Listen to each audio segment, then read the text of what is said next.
Okay, so what's a leak, and why do presidents complain about it so much? Again, that's somehow information is getting out of the White House, it's getting out of other places, and in some way, in most instances, in some way, it's unauthorized somehow, or appears to be unauthorized.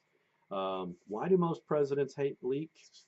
More often than not, they hate the stuff that's coming out that they don't approve of, and there are a lot of reasons why stuff gets out of the White House that is not something that a sitting president is all that interested in. So who leaks? In a lot of instances, the president themselves leak.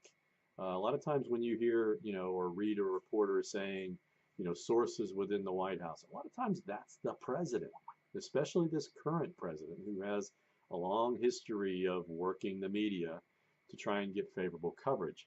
Um, Most leaks are deliberate, and a lot of them are what we call trial balloons, where an administration is basically kind of sotto voce, that's Italian for soft voice, going out into the public and feeling their way, looking to see how much support there is for a particular policy or a particular personnel decision.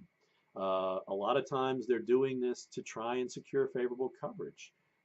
Trump spends a lot of time talking to Fox News folks, trying to secure favorable coverage.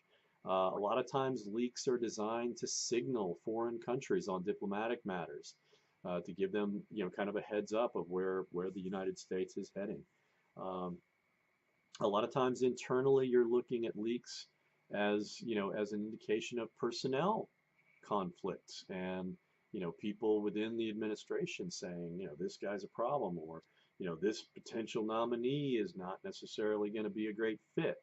Other leaks are more symptomatic of you know just internal policy debates. If you're within an administration and you're losing a policy debate, a lot of times the way to try and reset the debate is to leak to the media and to get that out into the public so that people who would be adversely affected by a particular policy decision can begin pushing back. And that can oftentimes cause a reset in those internal deliberations. So presidents hate leaks, but what they really hate are those kinds of leaks that they don't control, right? That's really what, it's kind of ironic when everybody says, well, I hate pork barrel projects. Everybody talks about pork barrel in this negative terms.